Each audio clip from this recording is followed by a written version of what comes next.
producto de oxígeno. Por ende, de igual manera, va a aumentar hasta un 20-30% el consumo de oxígeno en pacientes embarazadas. Igual, porque pues en un aumento el metabolismo, prácticamente la madre pues va a tener que abastecer de nutrientes pues a dos seres vivos. Número uno pues a ella y número dos a lo que viene siendo el producto. Entonces, pues bueno, esto que nos va a llevar aquí, como vemos en la tabla de la derecha, en la parte gris, esto pues viene siendo una paciente que no se encuentra en proceso de gestación. Y aquí vemos a una paciente pues que ya se encuentra con un embarazo y en el periodo a término.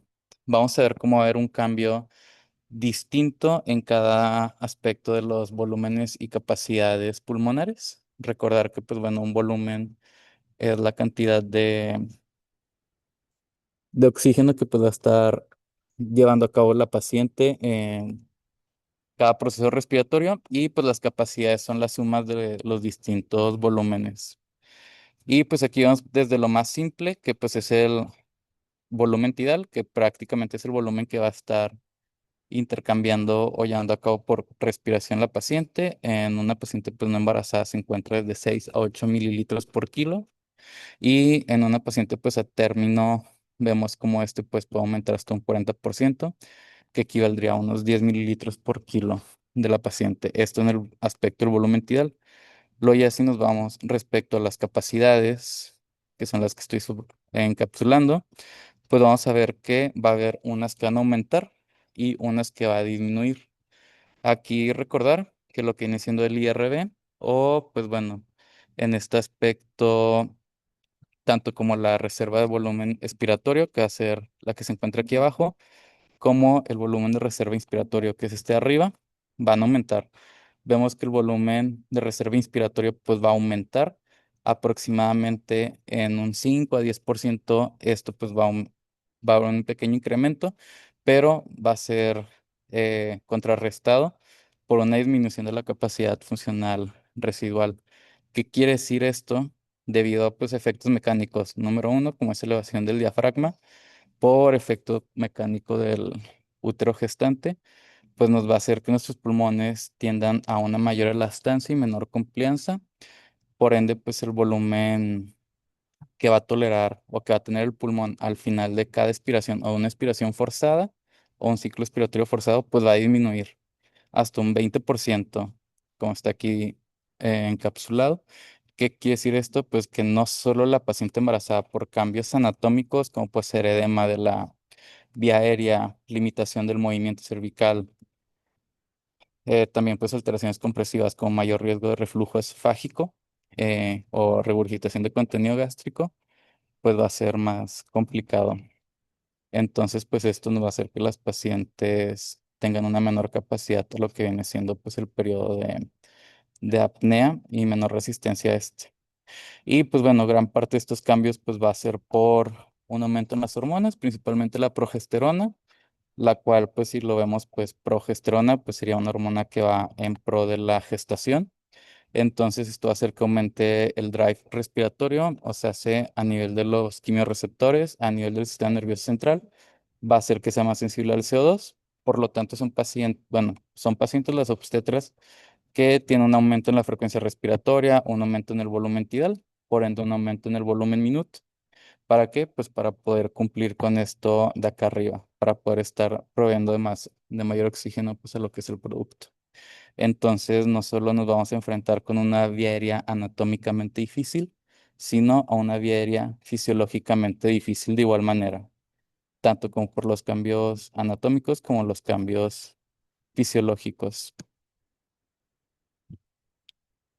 Entonces, pues bueno, siempre que tengamos una paciente con alguna alteración respiratoria, pues recordar que idealmente es un approach multidisciplinario, tanto como por parte de anestesiología, como parte del equipo de ginecobstetricia, tanto los obstetras o ya si se necesita también el desempeño de los pediatras pensando en alguna patología que pueda comprometer el desarrollo del producto, el bebé al momento del nacimiento, pues siempre todos estar bajo la misma sintonía. Y pues, recordar, o sea, siempre hay que tratar la condición base, ya sea una paciente con asma, una paciente con hipertensión pulmonar, paciente con EPOC, enfermedad restrictiva o enfermedad obstructiva, pues bueno, hay que abordar la causa, que sería la patología. Y pues bueno, al final de cuentas, por los cambios ya mencionados, tanto fisiológicos como anatómicos, la disnea pues es una manifestación clínica común al final del embarazo o durante el tercer trimestre. Hasta un 75% de las pacientes pues pueden presentar esta patología. Aquí en la siguiente diapositiva, pues nada más voy a hacer hincapié en qué momento nosotros vamos a considerar que la disnea, que esperamos que hasta tres cuartos de las pacientes obstétricas lo tengan, ya va a pasar a ser, Seis. perdón, ya va a pasar a ser una patología, bueno, a un proceso pues no esperado. Aquí vemos cómo pues, prácticamente que recomienda este artículo del British Journal of Anesthesia. Pues bueno, cómo nosotros podemos usar en nuestra valoración de la paciente. Sabes que la disnea pues no es esperada o es mayor a lo que esperaríamos. Pues bueno, si la paciente nos refiere que al momento de subir escaleras un piso o incluso dos pisos, se siente muy cansada, le falta mucho el aire, tiene que tomar un descanso, pues aquí ya podemos considerar, no en todas, pero en la gran mayoría de los casos, pues que ya estamos ante alguna enfermedad respiratoria que probablemente nos esté condicionando esta limitación funcional. ¿Qué enfermedades pues podemos esperar? Desde la más común, que pues va a ser una paciente con asma. Generalmente pues ya van a ser pacientes que presentan asma previo a la gestación y aquí pues hay que estar teniendo en cuenta si hay algún proceso que altere esto. Igual otro proceso que podemos esperar, que no va tanto del aspecto respiratorio, pero sí hay que considerarlo, pues la anemia. Ya en instancias pues más anormales o menos frecuentes, pues una embolia pulmonar, neumonía, obstrucción de la vía aérea superior, alteraciones cardíacas, que esto ya lo veremos en otra clase, o pues a final de cuentas pues alteraciones fisiológicas que pueden ser desde que la paciente pues bueno no esté acostumbrada o no haya tenido tanta actividad física previa al embarazo y por ende pues cualquier esfuerzo pues sí pueda condicionar alguna alteración.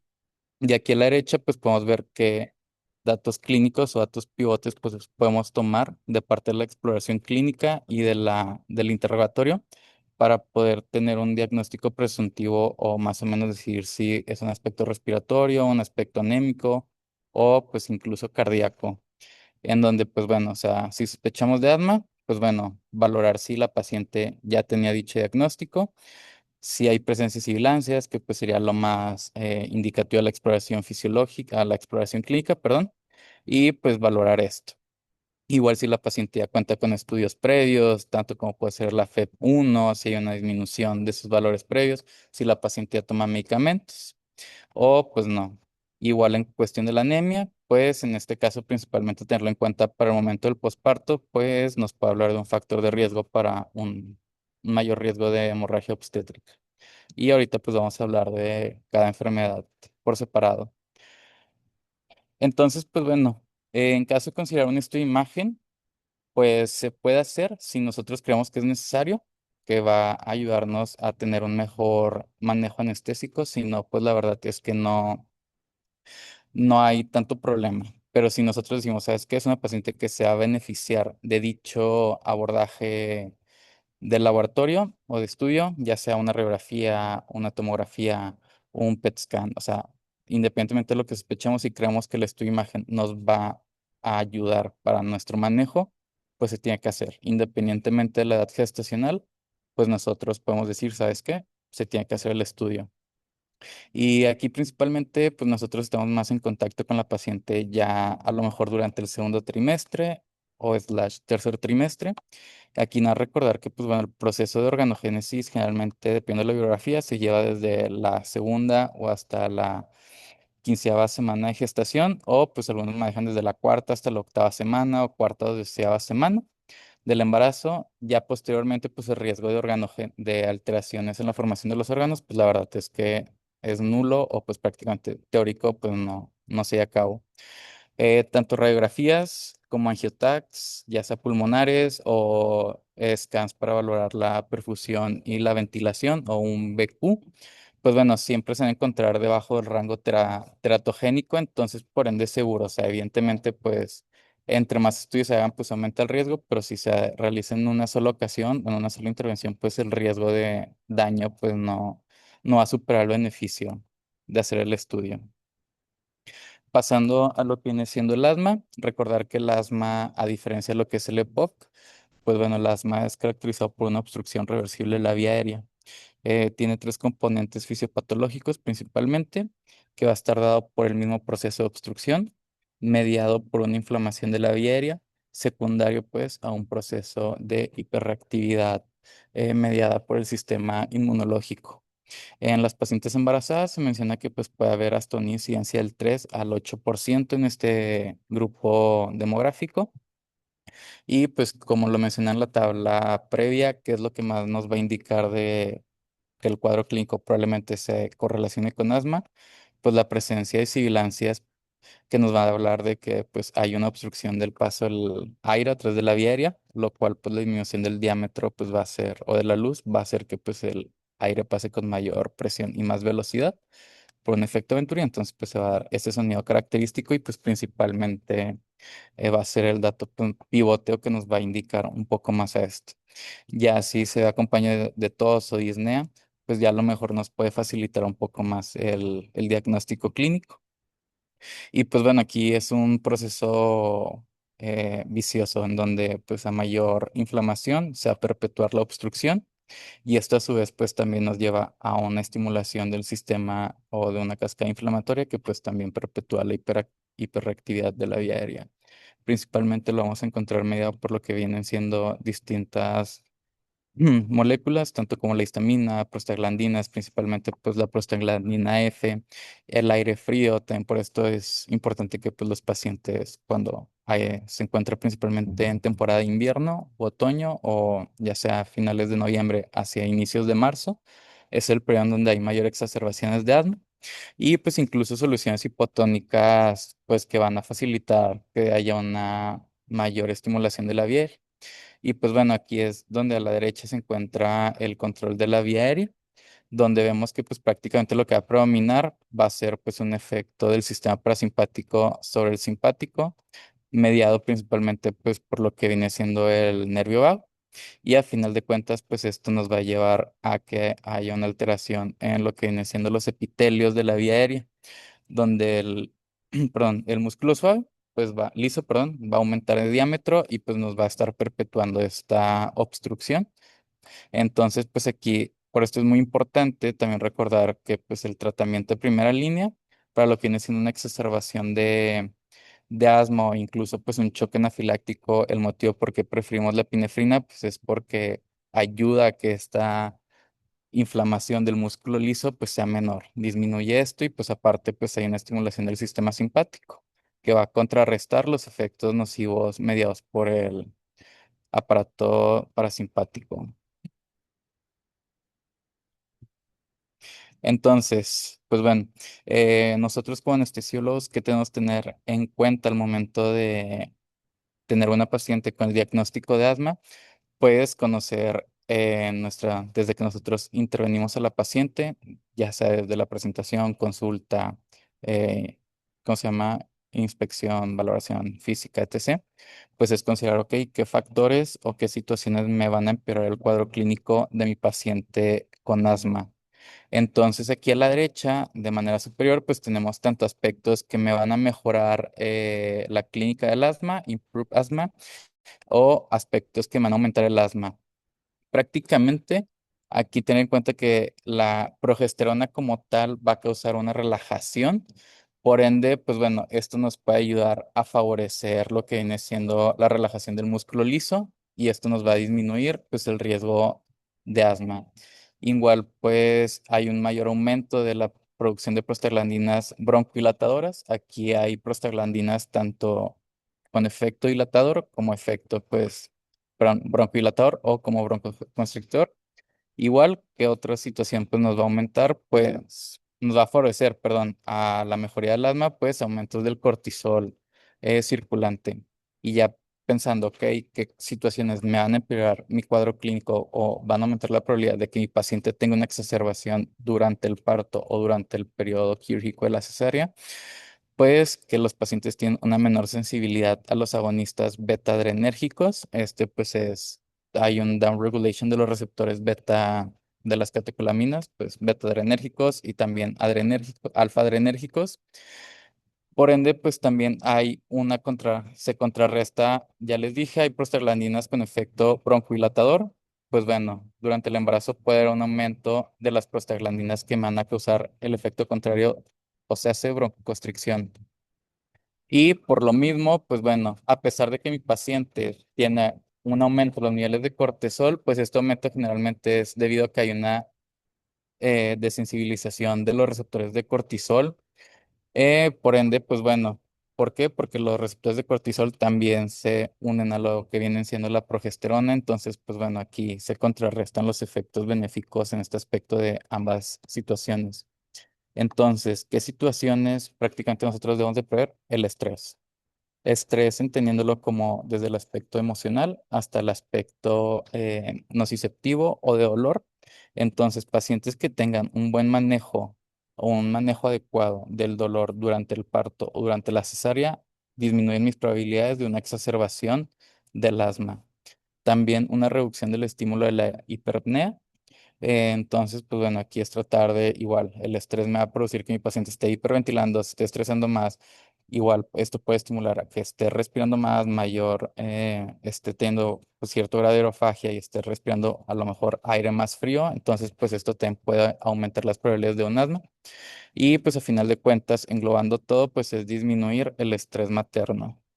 Y aquí vemos en la derecha esta gráfica, como vemos que por cada, perdón, ¿cómo se llama?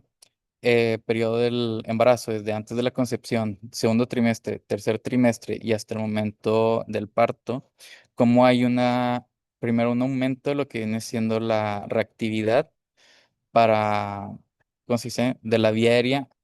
Entonces vemos cuánto es de la concepción, está aquí abajo y va a estar aumentando de manera posterior, en este caso, si necesitamos una dosis de metacolina. Entonces, pues bueno, vemos como hay un aumento en el segundo trimestre, luego disminuye y ya al final del embarazo pues va a disminuir mis requerimientos de dicho medicamento para modular la reactividad de la vía aérea.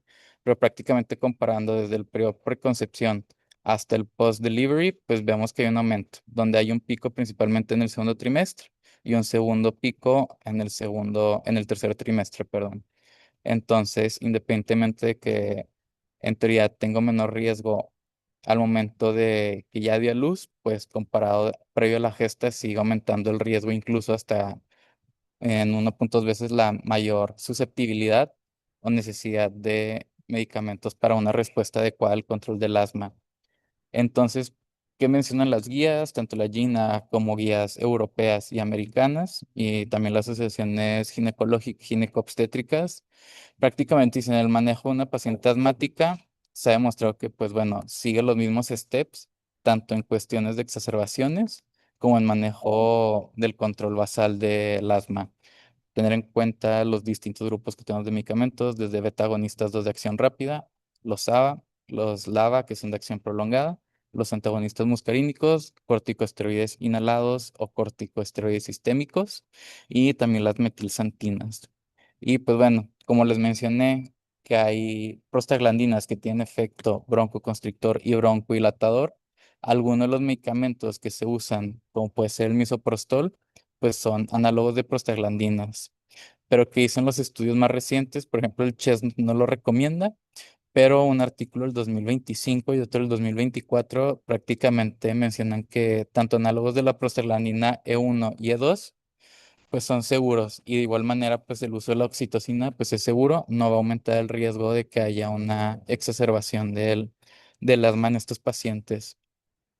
Entonces aquí les menciono tanto como la guía NICE como la guía de UK, que pues bueno, van de la mano, hasta la guía GINA, que es la internacional. Pues bueno, estas son las indicaciones del tratamiento y la seguridad de los distintos grupos de medicamentos usados para el asma en el embarazo, donde vemos que pues el SABA, que previamente se recomendaba pues solo para aliviar la clínica, pues es el grupo que se recomienda con mayor fuerza, pues, y pues prácticamente dice que es seguro usar y pues poco probable que vaya a haber alteraciones teratogénicas o dañinas sobre el feto. Y pues aquí en la gráfica de abajo vemos los steps a seguir dependiendo de los síntomas que vaya presentando mi paciente. Si el paciente se encuentra asintomática o levemente sintomática, pues nos encontramos en el step uno, en donde pues prácticamente es la dosis menor de corticosteroide, perdón, sistémico, como puede ser el formoterol. Y luego ya vamos viendo que se van usando los distintos medicamentos. Van aumentando tanto en dosis, tanto en terapia de monoterapia, hacia terapia dual o incluso pues una triple terapia. Y ya pensando en que, ok, pues mi paciente presentó una exacerbación, pues valorar cómo se encuentra la vía aérea. Si se cree subsecuente necesario intubar, ahorita vamos a ver en qué situación se puede intubar a una paciente con asma o con alguna otra patología pulmonar. Pero lo que también se ha visto que va a ayudar bastante, pues también puede ser el uso de sulfato de magnesio. Y en caso de que demos una anestesia general, pues siempre lo ideal va a ser el uso de gases halogenados. Principalmente el sevoflurane, pues va a tener un efecto protector sobre los efectos deleterios del asma en estas pacientes. Pasando a lo que viene siendo el síndrome de la apnea obstructiva del sueño. Igual este tiene una incidencia similar en la rama inferior o en el aspecto inferior de como el asma, un 3%. Sin embargo, pues hay literatura que menciona hasta un 27%. Entonces, pues aquí sí es más amplio este rango de incidencia. Y pues bueno, hay estudios que han buscado pues ver con qué patología se asocia más y que encontraron los estudios, pues prácticamente las pacientes embarazadas tienen un mayor riesgo comparado con las pacientes no obstétricas de presentar apnea obstructiva del sueño. Principalmente aquellas pacientes que ya tienen obesidad y aparte se le suma alguna otra comorbilidad, ya sea diabetes mellitus, ya sea algún trastorno hipertensivo durante el embarazo o alguna cardiopatía. Estas pacientes que presentan obesidad, ya sea pregestacional o que la desarrollan durante la gestación, más alguna otra comorbilidad, hacia el tercer trimestre, este grupo de pacientes que pues es una población muy similar a la que presentamos en nuestra práctica diaria, pues presenta prácticamente la mitad de pacientes en mayor o menor medida un grado de apnea obstructiva del sueño. ¿Esto por qué ocurre? Desde cambios fisiológicos. Recordar que la apnea puede ser a nivel central o pues no es a nivel central, donde pues hay una relajación de los músculos orofaringeos, lo cual hace que haya un mayor colapso y obstrucción cuando se encuentran dormidas las pacientes. Entonces aquí a la derecha, pues no es una paciente obstétrica, pero son los cambios anatómicos que hay en, en pacientes con SAOS. Y a final de cuentas, pues una paciente que presenta SAOS no solo va a tener repercusiones en la madre, sino que también hay efectos deleterios en lo que viene siendo el producto o en el feto, donde vemos que, por ejemplo, la fragmentación de sueño, que es una manifestación clínica del SAOS, pues nos va a traer que haya alteraciones en la programación metabólica del feto, el aumento de estrés oxidativo que potencialmente pues nos puede llevar hacia que haya un menor peso o un peso y talla baja al nacimiento. La inflamación sistémica favorece por citocinas inflamatorias que estimulen a una contracción uterina, a una relajación uterina, o más bien una contracción uterina, a inducir el parto. Entonces, pues son pacientes que tienen mayor riesgo y pues sí, perdón, mayor riesgo de un parto pretérmino, un nacimiento pretérmino. Y pues al final de cuentas la hipoxemia que presentan durante los episodios de apnea, pues nos va a llevar a una restricción del crecimiento en lo que viene siendo el feto. Entonces, no solo son efectos en la madre, sino que también se ha encontrado relación entre las, perdón, los efectos sistémicos en la madre se traducen en efectos sistémicos sobre el feto. Y pues prácticamente, ¿qué es lo que encontramos aquí? Pues que hay una disminución, ya vimos en la orofaringe, a nivel pulmonar, de bronquios o en vías aéreas inferiores, pues bueno, hay obstrucción, hay un aumento en la luz perdón, hay una disminución en la luz del diámetro de la vía aérea, lo cual también a su vez, pues bueno, nos va a causar alteraciones en la estimulación inflamatoria, haciendo que sean una vía aérea incluso pues más reactiva, con mayor producción de moco, acumulación de líquido, mayor proceso inflamatorio que pues, nos va a perpetuar no solo a hipoxia, sino también a otras alteraciones, perdón, pulmonares. Ya. Y pues bueno, eso es aquí en la imagen de la izquierda, a la imagen de la derecha, igual ahí se ha estudiado la relación que hay de la apnea obstructiva del sueño con distintas patologías, tanto cardíacas como pulmonares, en donde vemos que, pues bueno, todo este proceso, desde la fragmentación del sueño, mediada por una inhibición de la melatonina, esto que nos lleva pues a un aumento de especies reactivas de oxígeno, un mayor estrés oxidativo en que vimos, se puede traducir daño endotelial. Y el daño endotelial pues también nos puede causar una afectación en la placentación. Entonces pues aquí ya no solo hablamos de problemas tanto cardíacos o tanto hipertensivos como una preeclampsia o eclampsia, sino también que va a haber alteraciones en lo que es la placentación desde un inicio. Entonces, los estudios, las revisiones sistemáticas y metaanálisis que han encontrado, pues, por ejemplo, el SAOS es un factor de riesgo para el desarrollo de preeclampsia. Aquí en un estudio, en un metaanálisis, lo ajustaron en cuestión de pacientes con SAOS y con obesidad. En este grupo de pacientes que encontraron, pues que fue un factor de riesgo con un R de 2.2. Los tres valores tuvieron una P por debajo de 0.05. E igual, también pacientes con preeclampsia, mayor riesgo y desarrolla de preeclampsia, de SAOS, perdón, mayor riesgo de desarrollar hipertensión gestacional y casi en un aumento del OR hasta un 3 en cuestión del riesgo para desarrollar eclampsia.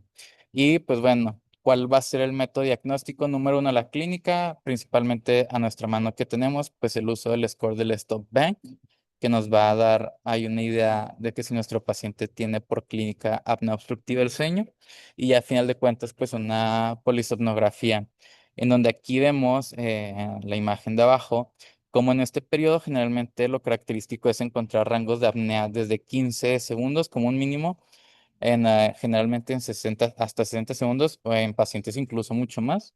Vemos como aquí la saturación hay un pequeño descenso, o sea, desde 90 hasta un 86, aquí es donde hubo una alteración en cuestión de la saturación, pero desde antes vemos cómo empieza a haber cambios en el patrón respiratorio que al final pues van a ver reflejado en una desaturación en los pacientes. Igual este es simplemente una polisomnografía demostrando pues los efectos fisiológicos que hay, cómo pues se correlaciona un episodio de apnea. Aquí en este paciente es de 98, presenta una disminución pequeña, tiene un despertar, posteriormente vuelve a conciliar o disminuir la actividad cerebral, tiene un episodio más grave de apnea, presenta una corrección de la hipoxemia, pero pues esto conlleva a un despertar, entonces pues son problemas que van ocurriendo. Igual obstrucción es seguido o de saturación es precedido por una obstrucción, una apnea obstructiva. Igual vamos a ver una disminución en los movimientos torácicos y un aumento en la respiración abdominal, lo cual pues nos va a estar dando una respiración paradójica. Entonces, pues bueno, en cuestión de la apnea obstructiva del sueño, lo más importante es reconocer a estos pacientes, siempre tratar de optar en cuestión del parto o del manejo anestésico, pues bueno, es prácticamente el mismo si no presenta una patología extra. En cuestión si la paciente va a necesitar cesárea, ok, considerar eso. Si la paciente va a necesitar un parto, pues bueno, el manejo anestésico vendría siendo igual a una paciente sin apnea. Donde va a haber pues mayor cambios pues es en el uso de un CPAP. Aquí pues los pacientes se encontró cuando ya tiene el diagnóstico previo de SAUS. Pues bueno, el uso de CPAP en esta revisión sistemática y metaanálisis de JAMA que encontraron, pues bueno, que me va a disminuir o hacer un factor protector para el desarrollo de hipertensión en estas pacientes. E igual va a ser un factor protector el uso de CPAP para el desarrollo de preeclampsia durante el embarazo.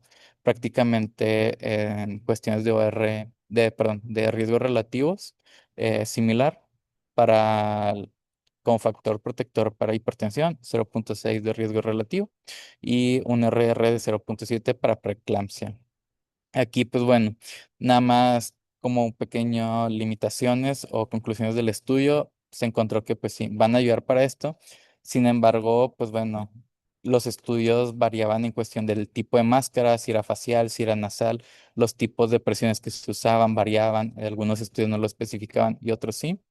Y también pues el timing que presentaban para el uso de CPAP, o sea, no todos lo usaban en el mismo momento, algunos ya tenían uso previo durante el embarazo, otros lo empezaron a usar durante el embarazo. Y también principalmente qué comorbilidades presentan las pacientes. No todas las pacientes presentaban obesidad, no todas presentaban alguna otra alteración de base. Entonces, pues esto es lo que hizo heterogéneo el grupo y es lo que pues hay que tomar con cautela del uso de CPAP, pero a grosso modo, pues sí hay un beneficio. Luego transicionando a lo que viene siendo la hipertensión pulmonar, pues bueno, es diferente y es una patología pues ya mucho más grave. Hay distintos grupos o fenotipos de la hipertensión pulmonar, como vemos aquí en la imagen de la izquierda, se pueden asociar a perdón, a una hipertensión pulmonar derivado de un proceso arterial, de la arteria pulmonar, puede ser asociado a un proceso de enfermedad cardíaca izquierda, a un proceso de enfermedad pulmonar, ya sea por proceso inflamatorio, perdón, por proceso fibrótico, puede ser por obstrucción de la vía aérea. En este caso, pues bueno, ya sea mecánica, por una embolia pulmonar, etcétera, o pues incluso pues por alguna etiología pues no esclarecida de manera como, pues bueno, idiopática, por así decirlo. ¿Cuál es la principal causa de hipertensión pulmonar de manera global en toda la población, no solo en obstétricas? Pues va a ser en aquellos pacientes con alguna patología del lado izquierdo del corazón que posteriormente va a perpetuar, pues si hay una falla en mi corazón izquierdo que va a fallar, posteriormente, pues bueno, perdón, pues el pulmón. Entonces, bueno, es consecuente. Y si hay una falla del corazón derecho, pues alteraciones o manifestaciones clínicas sistémicas, como falla del corazón izquierdo, donde se ha reflejado o repercusiones principalmente sobre el sistema, la circulación menor, en este caso, pues los pulmones. Y pues bueno, aquí la particularidad de generalmente las pacientes, me disculpa, las pacientes con hipertensión pulmonar ya van a traer este diagnóstico de base que se encuentran embarazadas. Es raro que lo desarrollen durante la gestación. Si se desarrolla durante la gestación, generalmente es secundario, ya sea preeclampsia o alguna enfermedad cardíaca que se desarrolle, alguna valvulopatía o enfermedad de la arteria pulmonar durante el embarazo. Pero principalmente son pacientes que ya tienen este diagnóstico de base. Aquí lo importante es que tiene una mortalidad desde el 25 hasta el 56%. Por ende, en este grupo de población se recomienda pues que lo ideal por el alto riesgo de comorbilidad y también de morbimortalidad, pues lo ideal es que no se embaracen. Y si se lleva a cabo, pues bueno, llevar un control adecuado o incluso hay guías que mencionan, pues bueno, lo ideal por el alto riesgo de mortalidad, interrumpir el embarazo de manera temprana. Igual aquí la evidencia pues es variable entre, ok, si va a ser por cesárea, si es por parto, cada una tiene sus pros y sus contras. Dentro del parto, pues bueno, menor riesgo de sangrado, menor riesgo de infección. Sin embargo, pues hay mayor probabilidad de alguna alteración, ¿cómo se dice? Pues de dolor, de estrés, de esfuerzo. Entonces todo eso pues va a aumentar la demanda miocárdica y por ende, como la principal causa es una alteración cardiópata o cardiopatía de origen, pues me va a perpetuar o me va a empeorar mi hipertensión pulmonar. Entonces, en cuestión de la clínica o datos, ya ahora sí, en pacientes obstétricas que tienen diagnóstico de hipertensión pulmonar, de estos pacientes hasta un 27% va a presentar insuficiencia cardíaca al tercer trimestre, si se lleva a cabo el embarazo. Un 24% va a necesitar cesárea de emergencia. Gran parte de estos pacientes pues son partos prematuros, porque no solo es la alteración pulmonar, sino que es generalmente es alteración cardíaca y alteraciones o trastornos hipertensivos y alteraciones en la placentación. Un 4% se va a necesitar o va a requerir un aborto terapéutico.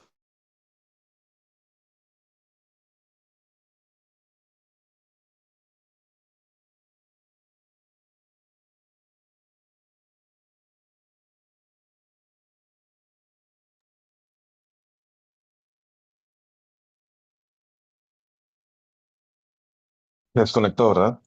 Sí, creo que se le fue el internet, doctor. Déjeme, veo si Sí, le... nomás avísenle. Ujú.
Ya, una disculpa, se me cerró la sesión. Ah, ah, ah, compartir. Ya. Y bueno, entonces, bueno, como les digo, gran parte de estos pacientes, al final de cuentas, por el riesgo que conlleva alteraciones o exacerbaciones en el aspecto patológico pulmonar o miocárdico por el trabajo de parto, hasta un 72%, o sea, casi tres cuartas partes de las pacientes terminan con una cesárea y prácticamente casi la mitad, un 40% va a terminar en anestesia general. ¿Por qué?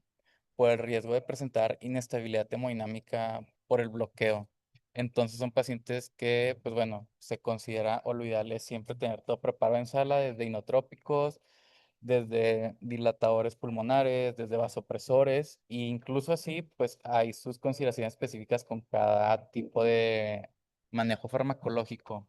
Y aquí a la derecha está la clasificación. Este es de un artículo de la revista Nature del 2024, y pues lo dividen de acuerdo a la World Health Organization en cuestiones de los grupos de, ¿cómo se llama? De enfermedad de hipertensión pulmonar, en donde, pues bueno, desde hay una alteración donde el problema es la arteria pulmonar, entonces, pues este se clasifica como grupo uno o, por definición clínica, hipertensión pulmonar precapilar.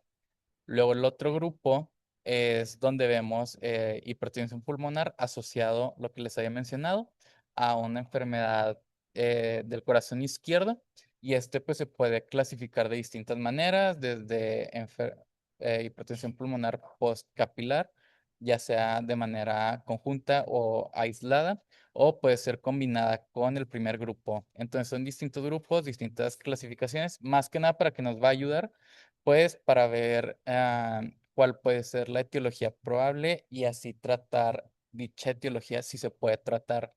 Incluso generalmente pacientes con hipertensión pulmonar embarazadas, un gran porcentaje de estos pacientes va a presentar una presión de la arteria pulmonar por arriba de 50 milímetros de mercurio, o sea, lo cual es sumamente elevado.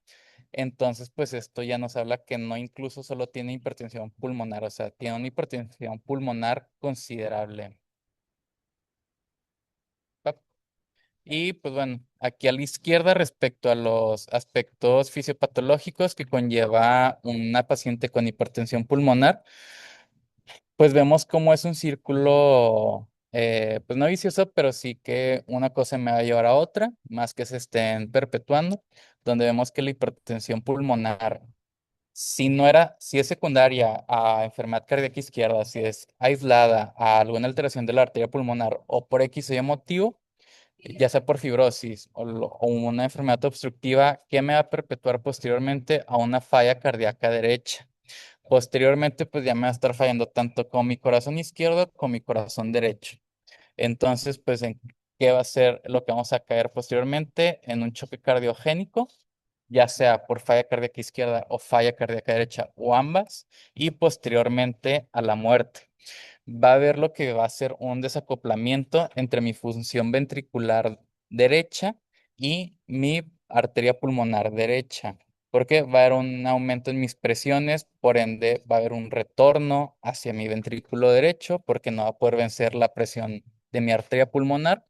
Entonces, pues esto nos va a llevar a alteraciones en la perfusión coronaria del ventrículo derecho, me va a disminuir mis presiones sistémicas, mi gasto cardíaco. Causar esto, pues no va a haber lo que le llega al corazón derecho, en teoría debería ser bombeado al lado izquierdo, entonces pues esto me va a perpetuar que haya una disminución de mi volumen diastólico del ventrículo izquierdo.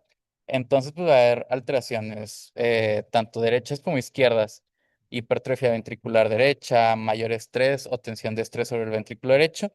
Y al final de cuentas, este desacoplamiento del ventrículo derecho a la arteria pulmonar, ¿qué me va a pasar? A que haya un acoplamiento al final de cuentas, ventrículo derecho con arteria pulmonar derecha con procesos compensatorios. Pero al final de cuentas va a haber un momento en el que estos procesos compensatorios se van a convertir en procesos que perpetúen o patológicos.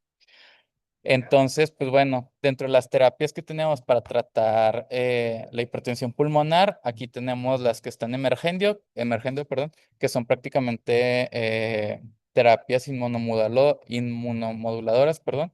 Y en la manera actual, pues lo más usado tenemos óxido nítrico. ¿Para qué? Para estimular, pues lo que viene siendo la presencia de óxido nítrico sobre los vasos, favorezca y disminuya el proceso inflamatorio, el estrés sobre el endotelio. También tenemos antagonistas de los receptores de endotelina. ¿Para qué? Para que disminuyan este proceso de vasoconstricción arterial.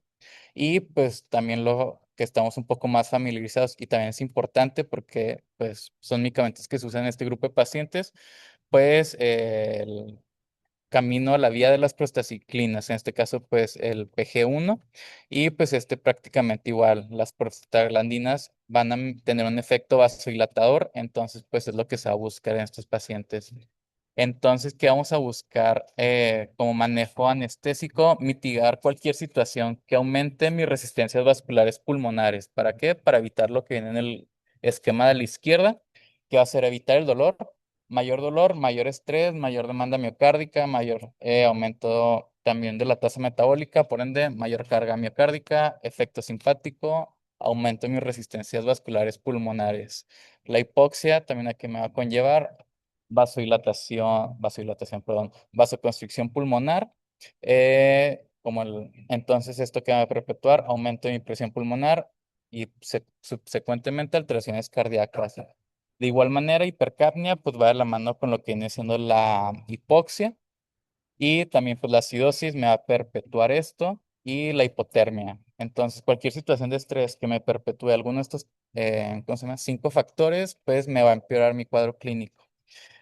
Entonces, como les digo, generalmente poner un bloqueo en estos pacientes, si se va a hacer, tiene que ser de manera con cautela. Entonces, gran parte, como lo mencioné en las estadísticas, va a terminar necesitando de un manejo de la vía aérea avanzada o anestesia general. Entonces, aquí evitar presiones positivas al final de respiración elevadas.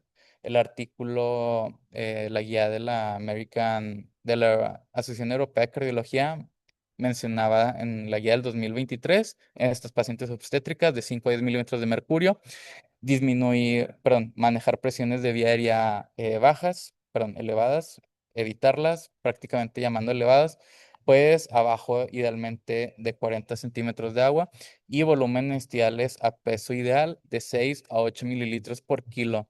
Y aquí los medicamentos que usamos para tratar la hipertensión pulmonar, tanto antagonistas de endotelina, pues se consideran una clase X, entonces pues no se recomiendan en los primeros trimestres, o sea, son de alto riesgo para alteraciones teratogénicas. Y lo que vienen siendo los inhibidores de la fosfodiesterasa 5 y agonistas de prostaciclinas son clase B, entonces son el beneficio supera el riesgo en este grupo de pacientes, entonces pues son seguros de usar, por así decirlo. Entonces, pacientes con hipertensión pulmonar, independientemente si va a ser bloqueo, independientemente de si va a ser anestesia general, monitoreo invasivo, línea arterial, y ya si se cree necesario, pues catéter venoso central, y aparte, pues al menos una vía gruesa o 2 vías adecuadas para resucitación en caso que se necesite. Si vamos a optar por un bloqueo neuroaxial, pues un bloqueo epidural irlo subiendo de poco a poco, pues sería lo ideal. ¿Para qué? Para ser más gentiles con los cambios hemodinámicos y no causar una descompensación en la paciente que aumente la necesidad de trabajo del corazón.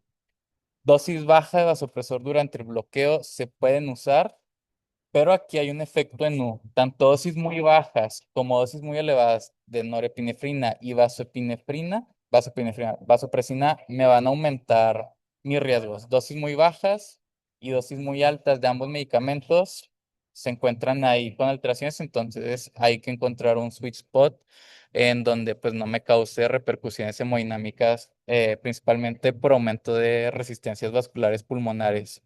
Y en caso que lo creamos necesario, pues que haya la presencia de un inotrópico, en este caso que podemos usar milrinona o dobutamina si así creemos.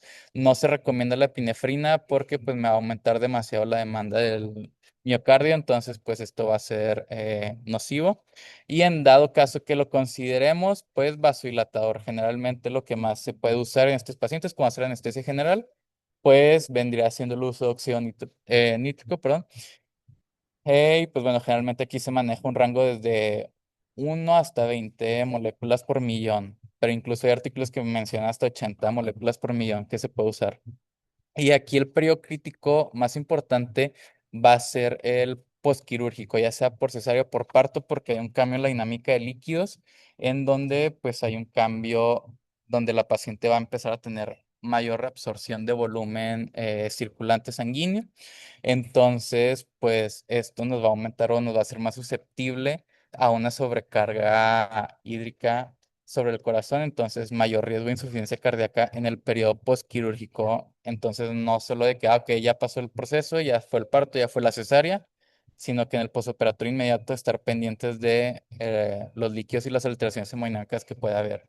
Y pues se recomienda que las pacientes pues pasen a terapia intensiva para monitoreo al menos.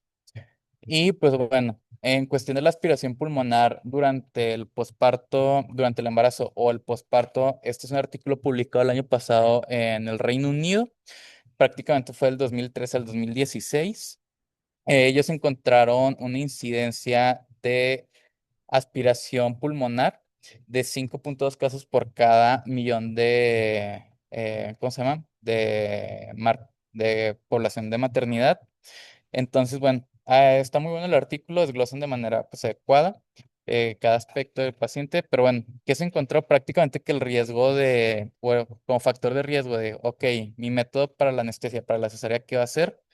Pues se encontró que pacientes que fueron sometidas a un bloqueo, pues no hubo ningún caso de aspiración pulmonar, prácticamente todas fueron por anestesia general y un caso pues no se conoció el manejo anestésico en los registros de Reino Unido. Aquí vemos que se incluyeron prácticamente 2,000 pacientes, donde en los casos pues nada, fueron 12 y 2,000 pacientes pues no presentaron ningún, ¿cómo se dice? Ninguna alteración, ningún dato de aspiración pulmonar. Y aquí en la tabla 4 se menciona qué intervención se realizó en aquellas 12 pacientes que presentaron el evento de aspiración, donde vemos que qué intervenciones se pueden realizar. Pues bueno, aquí de acuerdo al registro de manera en el grupo de estudio de casos y control que encontraban, pues bueno, la mitad de los pacientes fueron intubados. También se encontró que aquí, no recuerdo, bueno, en otra tabla mencionaba que gran parte de los pacientes pues tenían un ayuno mayor de 6 horas, entonces no todas presentaron aspiración de contenido gástrico, o sea, con comida como tal. La gran mayoría pues solo fue jugo gástrico. Entonces probablemente por esto no a todas se le realizó como una intubación tratando de abordar ese aspecto. Un 33% o 4 pacientes se realizó presión cricoidea y la otra intervención que se usó prácticamente casi en todos los pacientes fue el uso de oxígeno suplementario. A todas se les dio antibióticos. El más común que se usó fue el uso de amoxicilina con ácido clavulánico, pues para abordar las principales bacterias que se encuentran en el estómago. Y respecto al uso de esteroides, las guías igual recomiendan tanto en pacientes obstétricas como en pacientes no obstétricas que pues no se recomienda el uso profiláctico de esteroides. En este estudio pues se encontró que solo 2 pacientes se les administraron esteroides, al resto de los pacientes, a los 10 pacientes restantes no se les dio. Y broncohilatadores de manera profiláctica pues tampoco es necesario ni descrito. Entonces solo a una paciente se le dio esto. Y respecto a los outcomes que se encontraron entre los controles y los casos, pues prácticamente lo que se podría esperar fueron pacientes que tuvieron mayor estancia en terapia intensiva. Comparado con el grupo de control, solo hubo un caso, un deceso materno. Y igual, fueron pacientes que tuvieron mayor morbilidad, 6 pacientes o el 50% del grupo de pacientes que presentó aspiración necesitó ventilación mecánica, un caso necesitó de ECMO, 2 pacientes necesitaron RCP y 6 pacientes o la mitad de los pacientes que broncoaspiraron, pues necesitaron maniobras de resucitación. no se mencionaba cuáles son las maniobras de resucitación, simplemente así lo manejaron. Y la estancia hospitalaria promedia posterior a una aspiración fue de 8 días. E igual, pacientes que presentaban broncoaspiración, también hubo alteraciones en lo que fue el infante, donde principalmente vemos que son pacientes que tienen mayor riesgo de ingresar a lo que viene siendo el área de terapia intensiva neonatal y también de manera ligera, pues tuvieron un menor score de Apgar, en promedio fue 8 comparado con 9 contra 9 de los pacientes que pues no presentaron el evento nocivo. Y pues ya sería toda la clase, doc. Muchas gracias por la presentación, Eduardo. Las particularidades, digo, resaltando digamos, algunas secciones de tu presentación. En NAS, cuando tengan una paciente asmática, es mejor tener un inhalador cerca y considerar dejar difenhidramina o levocetiricina ya posparto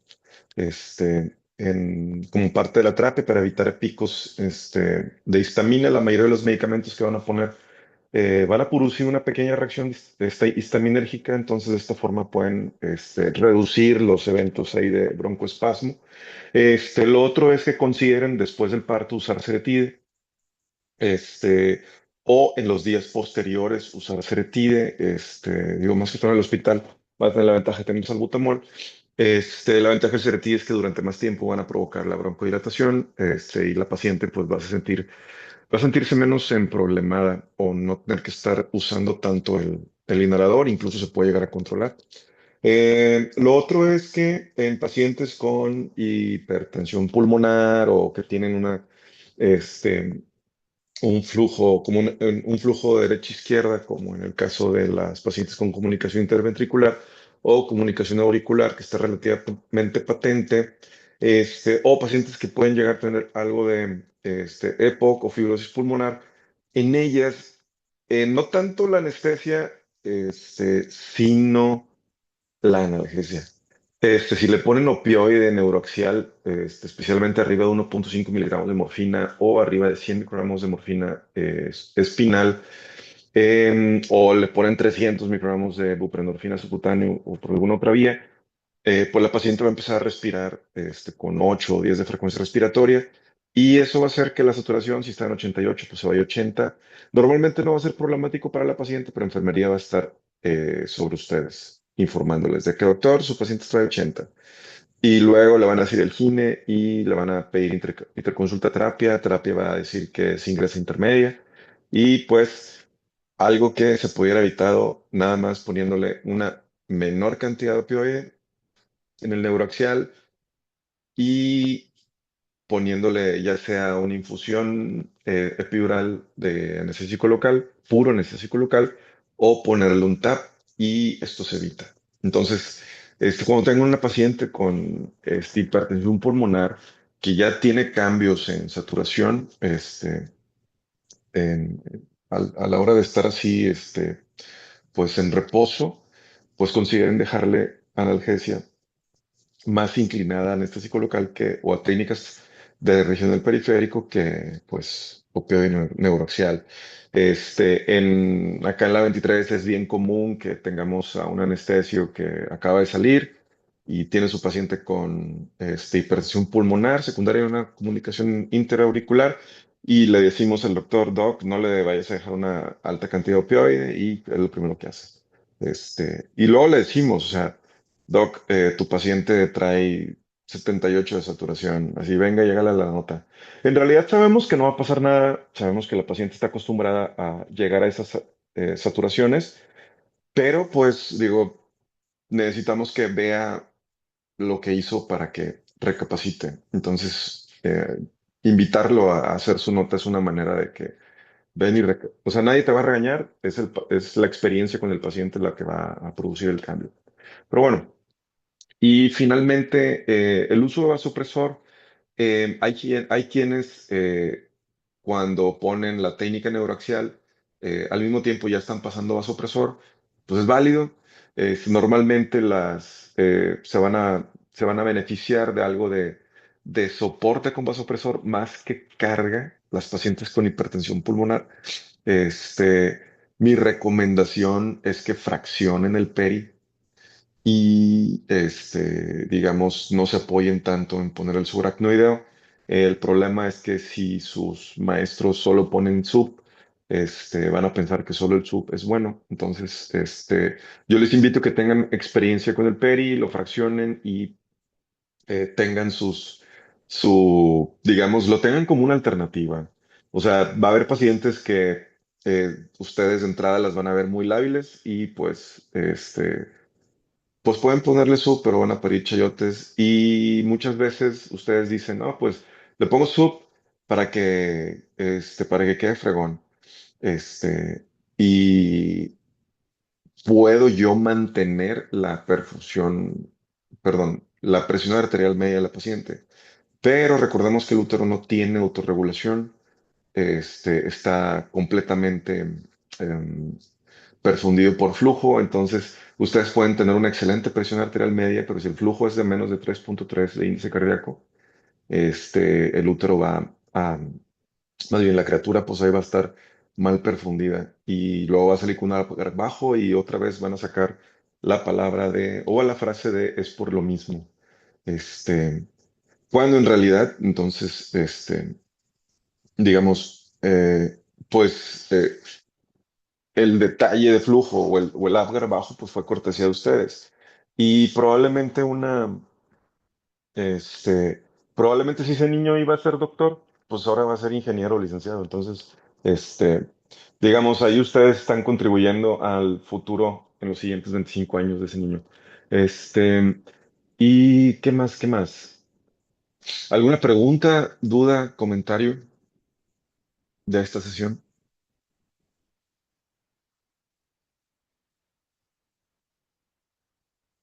Creo que no, doctor. Doctor, todo bien. No. Todo claro, muy buena clase. Es Gracias.